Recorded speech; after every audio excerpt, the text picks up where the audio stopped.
السلام عليكم ورحمة الله وبركاته. اللهم صل وسلم وبارك على سيدنا محمد وعلى آله وصحبه أجمعين. حبايبي ازيكم؟ يا رب تكونوا بخير. النهاردة هنعمل أكلة بسيطة جدا وسهلة وتقدر أي بنوتة تعملها لمامتها. عاملاها قبل الفطار بحوالي ساعة إلا ربع، والحمد لله عملت إنجاز وخلصنا الفطار بتاعنا فطار الميعاد. زي ما انتوا شفتوا كده، جبت بصلتين كبار وعليهم عليهم قرنين فلفل، واحد حامي واحد بارد. حابه تستبدلي الحار ببارد مفيش مشكله. ومعانا كمان فص توم كبير وكده فرمتهم في الكبه فرم ناعم، نزلت بيهم على اللحمه بتاعتنا في الحل. بس كده لا، طبعا هجيب التوابل. معلقه كبيره من توابل اللحمه، ومعلقه من الفلفل الاسود، ومعلقه من السمنه البلدي، ومعلقه من الملح. دي التوابل بتاعتنا. حابه انت تحطي 7 بهارات ماشي مفيش مشكله، بس انا حطيت استكفيت بكده بس.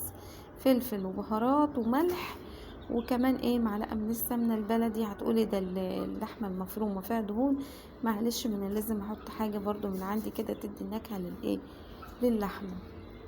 تمام، هقلبها كده كويس وهسيب العصاج على النار عشان احضر الاكله بتاعتي اللي هي عملتها في ساعه الا ربع يعني في وقت قياسي.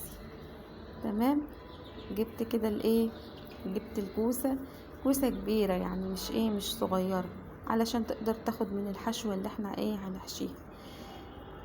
عملتها كده نضفتها كده بمعلقه، اللي هي المعلقه الصغيره بتاعه الشاي ديت. نضفتها بيها كده، يعني طلعت قلبها بيه، يعني مش بمقوره ولا حاجه. اعملي الكميه اللي انت عايزاها واللي على قد اسرتك. يعني طبعا احنا في رمضان ما بنزودش يعني في الاكل كتير، علشان الصايم يعني ما بياكلش كتير، فاحنا على قد الفطار بتاعنا فبعمل عشان ما يباتش عندي حاجه لتانية. جبت كده بطاطس صغيره وسط، يعني قشرتها طبعا. يعني في الوقت ده انا كنت بعمل الكوسه ودنيا بتقشر لي البطاطس. تمام. قورت كده البطاطس بالمقوار، ما تحاوليش انك ترققيها، يعني انت يا دوبكش تاخدي منها حاجات بسيطه كده. تمام، علشان يبقى فيها لحم وكده، وتبقى ما تاخدش برضو في نفس الوقت حشو كتير لا انا بهزر، لا قوريها بس ما ترقهاش، علشان عشان ما تتكسرش منك. في الوقت ده انا كنت حاطه ميه بغليها، علشان طبعا انتوا عارفين حطيتها كده في الميه المغليه. ليه حطيتها في الميه المغليه؟ علشان البطاطس هتاخد وقت معايا في السوا وانا مستعجله. حطيتها كده خدت غلوتين. تمام، واللي طلع مننا من الكوسه ومن البطاطس طبعا مش هنرميه. ليه؟ ده يتاكل.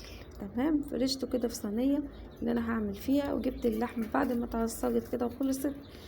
هحط في قوارب الكوسه كده اللحمه بتاعتنا مستويه.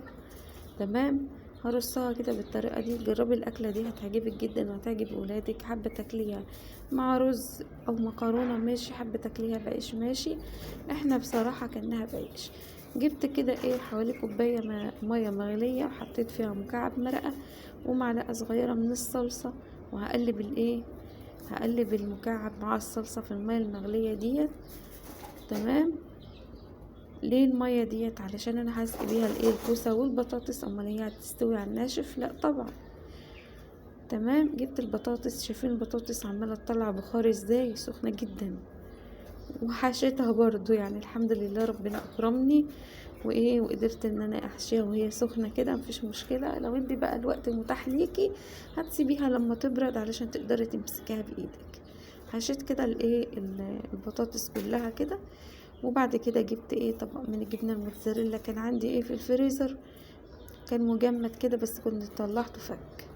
رشيتها كده، وطبعا الكوبايه الميه بالصلصه بالمرقه. سقيت كده الكوسه بتاعتنا، ودي بعد ما استوت كده وخرجت من الفرن. وعملنا سلطه طماطم، يعني مش سلطه بقى كده خضار، لا قطعنا طماطم طرنشات وخيار. وطبعا